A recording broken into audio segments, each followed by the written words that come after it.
Hey yo, it's your boy Kaliko. This episode of Chasing Fire was supposed to have been produced weeks ago. Unfortunately, I have had non-stop problems with this last session of recording. The files have been corrupted, and getting the video produced and edited has been a super headache. Unfortunately, or fortunately, I do have a video for you. Unfortunately, it's not of the quality I would like it to be, so I will be doing this whole series again with another stone in the future. Yet at the same time, I think that I can get the point across so that people that don't know, that are watching this to learn from it, will still learn some stuff, and it'll still help them in their confidence of carving fire agate. So as far as that goes, welcome to the episode, I guess.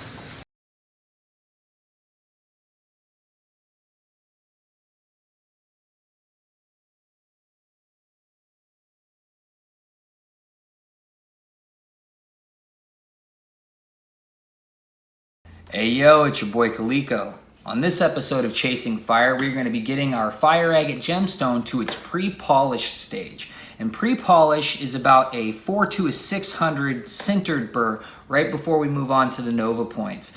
And you should pretty much have all of your color showing the way you want it to at the end of this stage, right before we jump into polish. Now, this video shoot took me around 3 to 4 hours to get the stone where I wanted it to be at pre-polish, although this video itself is only going to be about 15 to 30 minutes. I'm not really sure because I'm editing it right now.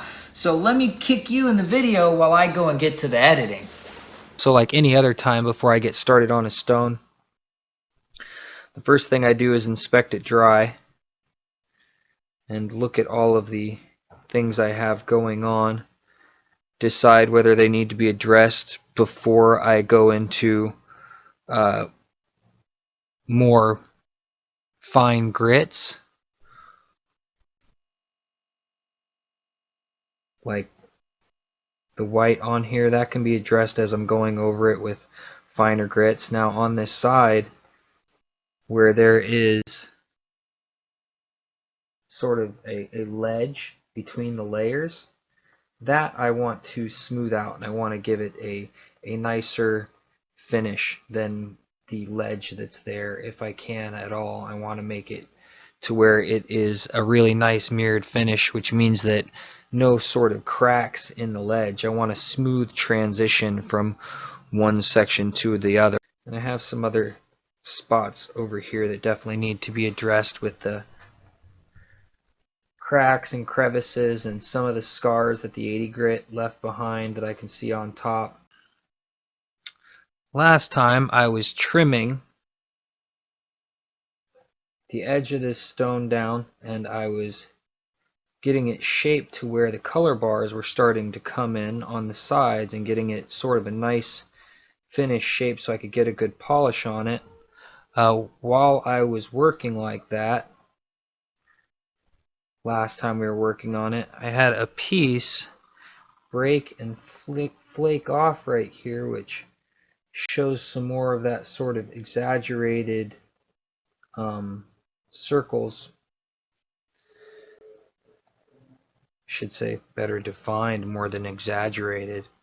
But it has this area right here, and there's a bunch of color bars in between that, the top of it where it cracked off, and the bottom of it down here. So I haven't really decided what I'm going to do with that edge right there yet. I haven't made a decision on that. I do know that to get to the color that is under here, I need to take some pieces of this out. And over here on this section, it already has a whole bunch of copper and a whole bunch of green already showing, but I believe there are more layers of that under there. So I want to get it shaped to where it's going to be nice and easy for me to get a full polish on it. And on some of these edges, that might mean that I end up losing some of the edge that I have there right now. Some of these grooves in here, it would be really difficult for me to get the mirror polish I want on them with all of the tools I have right now. I would actually need to make some wooden tools, which I just do not have time for right now. All of this sort of gets taken care of, though, as I get the general shaping done. I'm going to go ahead and get it wet.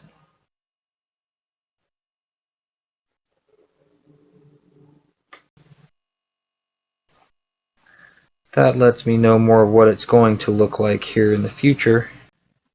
Covers up some of the imperfections, but now I can look at it both wet and dry and see how I think I need to work it.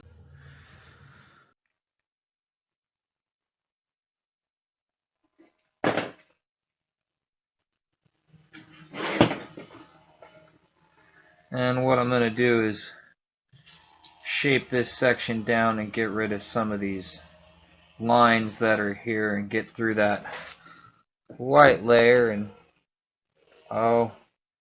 except over here, apparently I don't want to go through that white layer over there because that's all there is.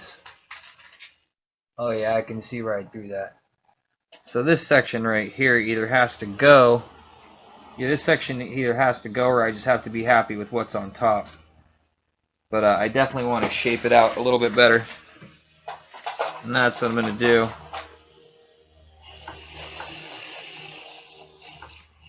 Light circular motions like the ones I was just using will help keep your agate in a rounded form. Directional motions sweeping back and forth will end up flattening the agate out. So it just depends on what you're going for, on what type of motions you're going to use with your burr. Now you'll notice that sometimes I am using sweeping motions to sort of draw the lines that I want in the agate, and other times I'm using my rounded motions, my circular motions, to keep an area rounded. It just really depends on the section of the agate that I'm working and what the stone looks like it's calling for in order for it to expose its best color. Always keep a shop towel handy for each grit that you use so that you can dry your stone and check for imperfections that might not have been taken care of yet. Being able to dry your stone and not contaminate it with a harsher grit is important, especially when you're using as much water as I am. I'm trying to smooth out areas that have divots and lines and stuff that would make the shine not be that great. Inside of the stone, stuff that would make the light not play properly off of it.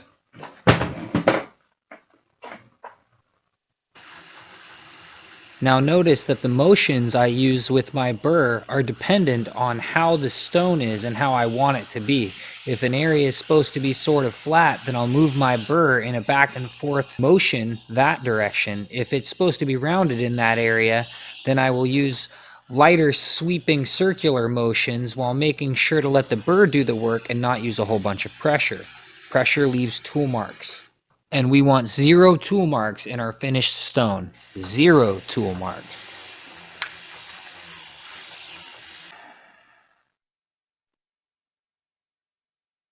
That area I can go over with an inverted cone.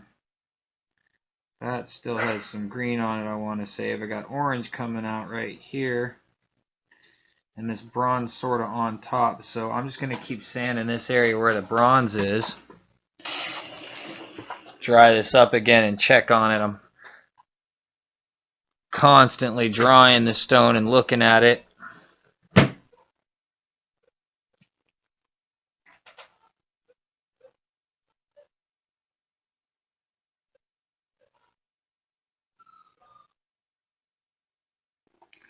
See, now, the thing about wanting to polish all of this out properly and is also I want to get rid of some of these edges, like these edges down here. I can run my finger across them. I can feel that they're sort of sharp and snaggy. If I use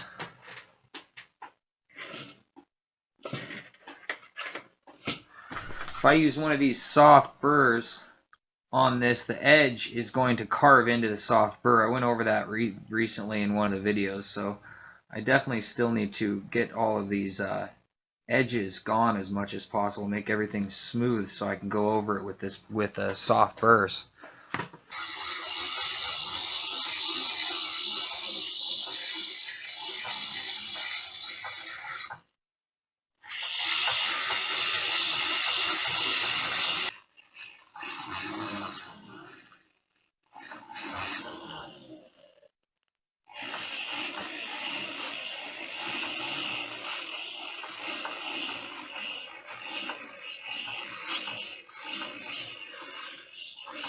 And this stone is getting closer. I got out a lot of those creases in here and exposed some other color bars that are in this section right here. I still have a bunch more to go to get it to where I want it to, but this, I want to show you something, is this finish right here. This is a 600 from Diamond Pacific. This is the 600 centered burr from Diamond Pacific. I'm going to put on a 600 from Varencore, and I'm going to polish a section on here just so you can see the difference in what a 600 from Varencore's finish looks like and a 600 from the what Diamond Pacific carries in their centered burrs look like, because the 600 to 800, although it does say 600 to 800 from Varencore, the finish is just light years away. The finish on the Diamond Pacific, I've said this before too, is much more of a 200 or 325 even, to tell you the truth. Where's a good spot to pick? I'll just pick this edge right here.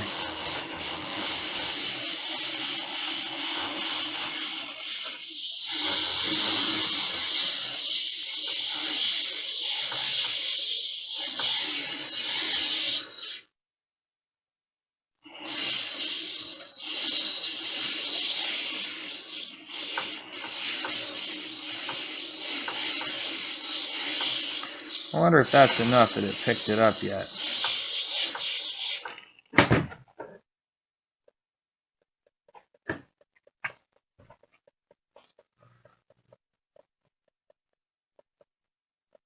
I can still see some of the scarring in it from,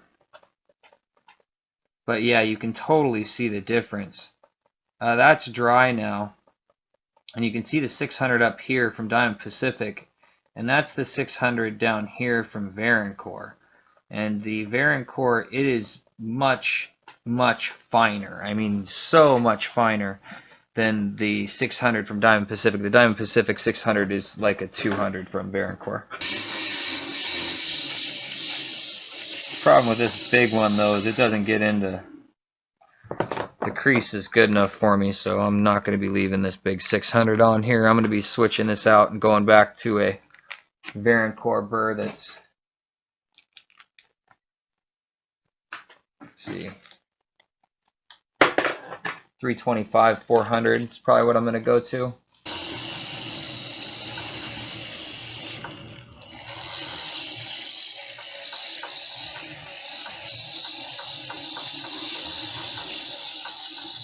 Here's a bullet-shaped 325 to 400.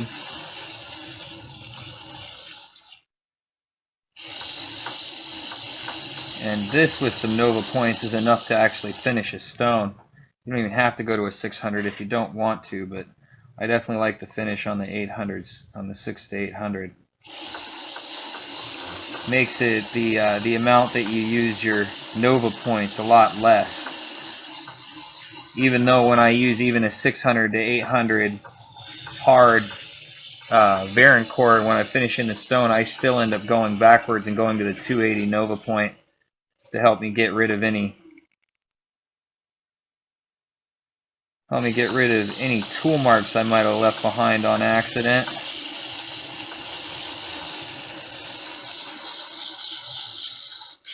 This area of the stone's starting to show up pretty good. I got some good yellows and greens really appearing.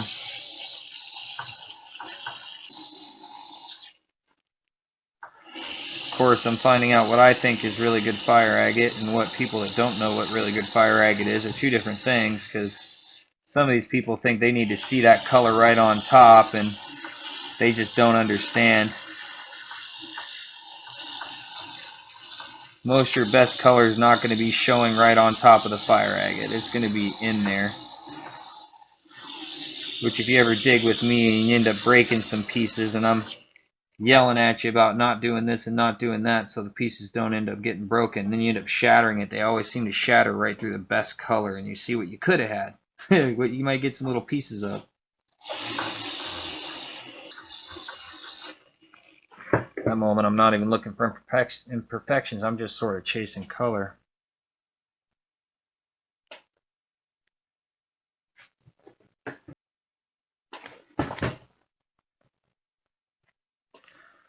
See what it looks like dry. Didn't mean to get it wet. So this is what it looks like dry.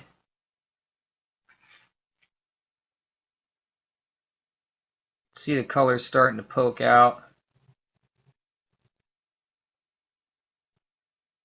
Getting some of that smoothness I'm talking about, running from place to place. Getting rid of some of these cracks and crevices and dots. I mean, we're going to have to deal with some of them on a stone this size because of the way that it's come out. But still going to look fantastic. Let's put it under some water. This is where we are so far. It's definitely glowing a lot more than when I got started. You can see some progress that's been happening. And it's a very large stone. That's my thumb.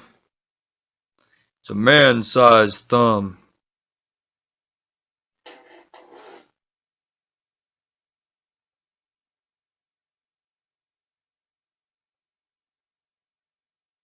I'm going to go back to this section of the stone, and I'm going to smooth out the edge right here, and then I'm going to work this direction that way.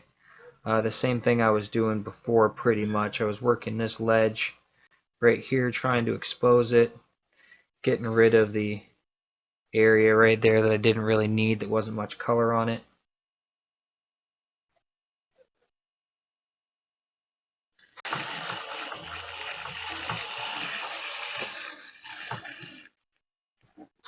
And the sunlight is sort of messing with my shot right now.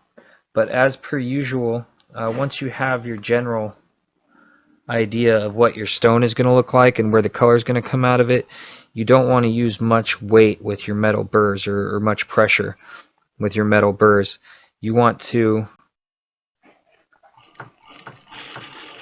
do your shaping that you're looking for out of the stone by just lightly running the burr over that section of stone in circular motions or directional motions, depending on what you're trying to get out of it.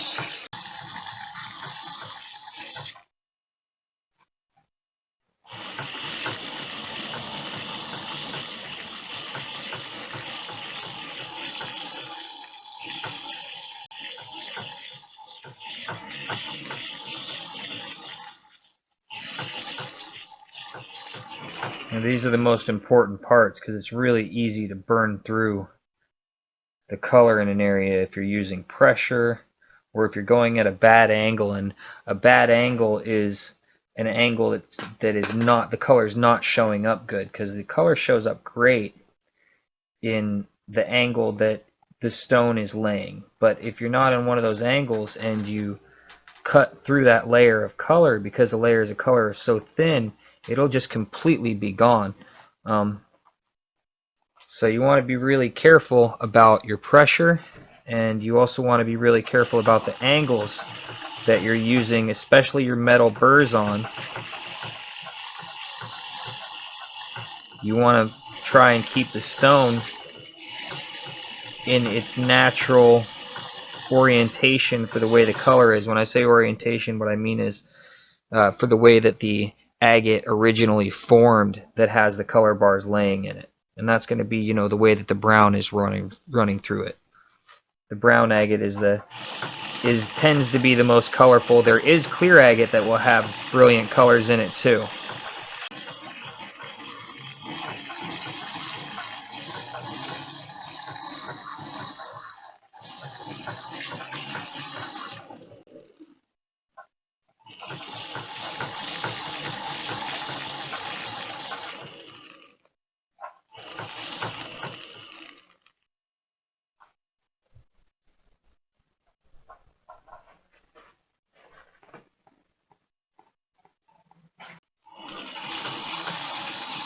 Following the shape the stone has the color in.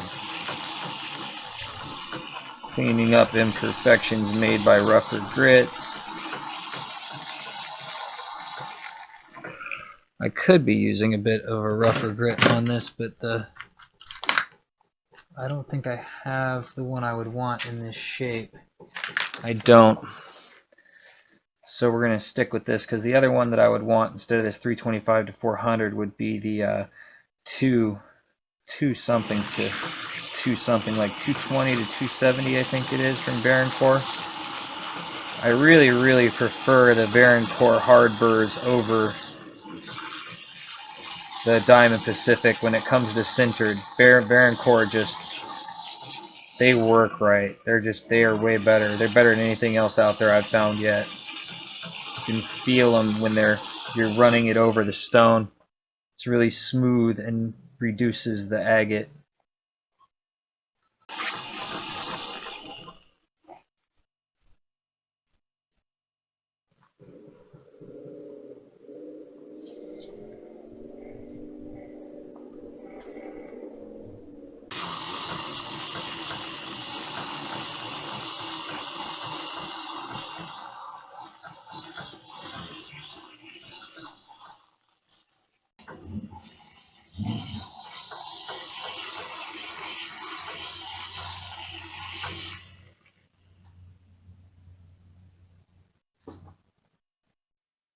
Stone's showing some nice layers of color that can be brought out of it. Some greens, some gold and orange.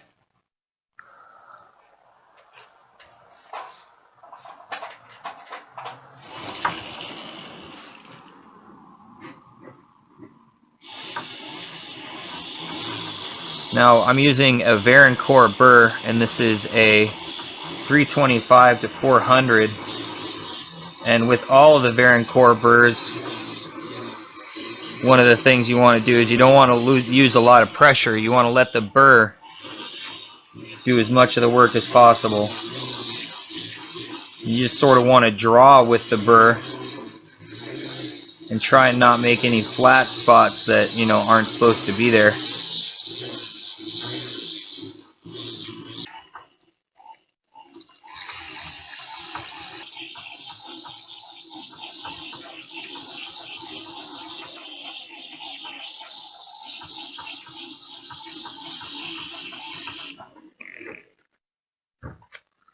Trying to get that little dot, that little divot I had inside of that crease right there gone.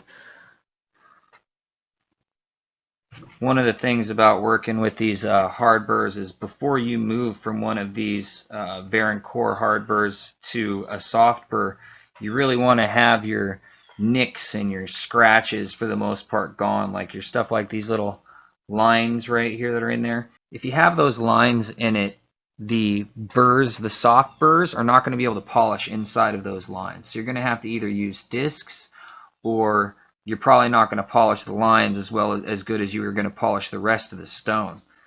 So you really want to sort of avoid that if at all possible. So I like to have smooth transitions without any divots or pits in it, because those smooth transitions, which that divot looks like it's about gone, without any divots or pits in them, mean that the softer Nova Point burrs will be able to polish them. And these are the best and easiest way to get a good polish on the fire agate. So what I am going to do is there's still this white salt spray on top of brown right along this area in that crease. So I'm going to keep working the upper section of this stone and this hump over here, trying to get it to expose a little bit more and be the shape I want it to be, and the colors, and get the white sort of salty looking spray.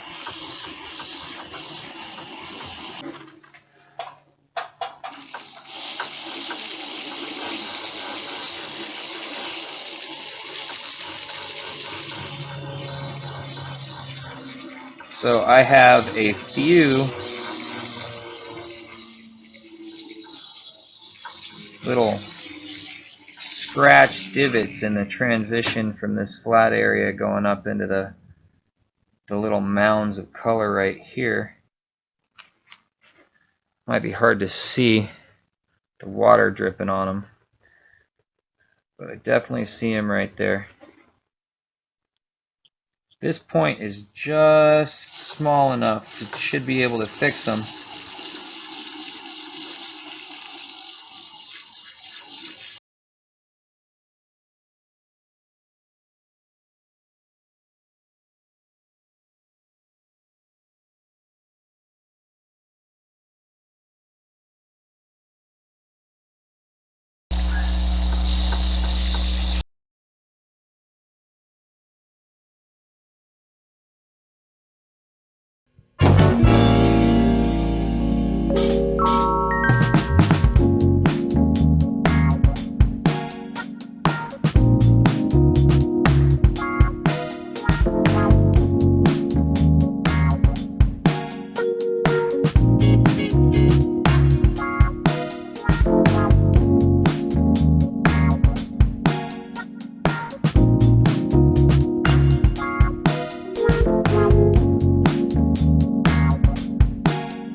This is an 80 grit tapered point.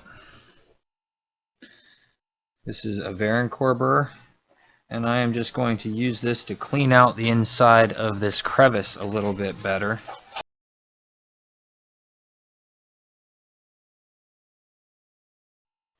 I'd be real careful because it's real aggressive.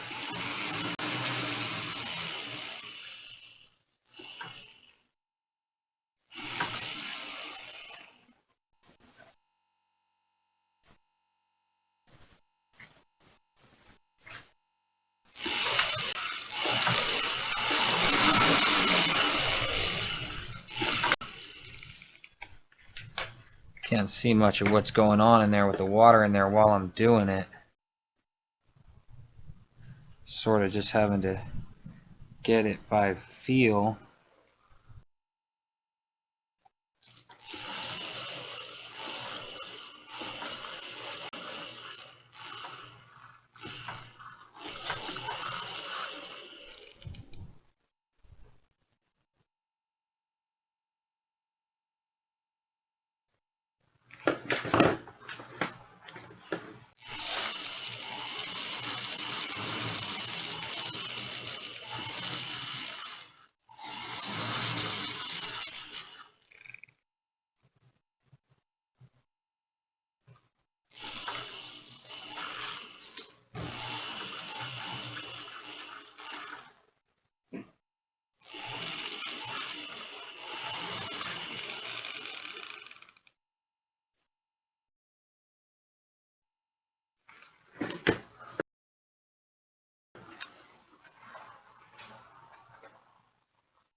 This is a 220 to 270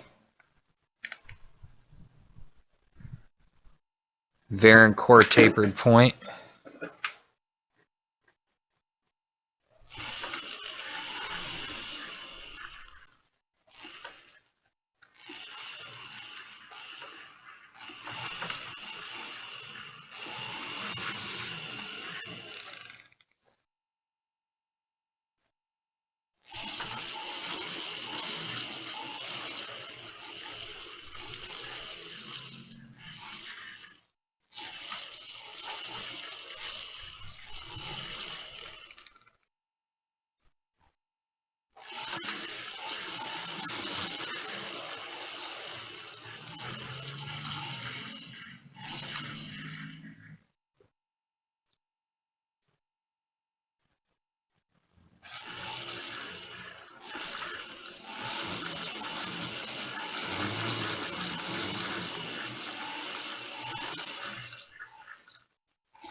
.325 to 400 tapered point.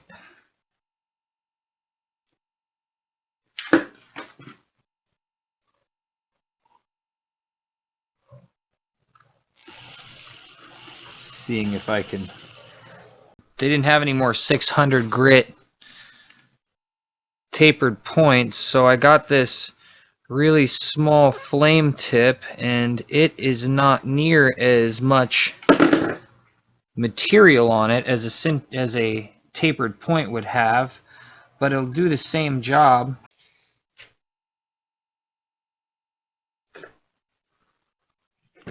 So to remove my white ring, I think I would have to peel off this whole layer of color up here, because I think that white ring is below these lines right here that I see. It's possible that it's not. Something like that can just flow for a little bit, but I have a feeling that it doesn't. I think that this layer of orange and gold and green, I think this is sitting on top of that white dead spot I hit right there. And it's not truly dead. It has some bronze fire agate going on behind it. But once again, in order to work it out of there, I think I would have to go over this whole stone again. And unfortunately, right now, I just don't have time for that. And besides that one little white ring spot, this is really looking like a nice large stone. It weighs in at 61 carats. It has a nice pre-polish haze going all across it, and it is ready to have some nova points taken to it and be brought up to a really nice shine. It's going to be a gorgeous stone just the way it sits. I hope that this video and all of the videos in this series will give you the confidence to start cutting your own fire agate. On the next episode of Chasing Fire, we used DeShine products and Nova Points to give this stone a really great shine. Like, share, subscribe, and all that YouTube jazz. We need your support. I love you for watching. Someday I'll see you in the dirt.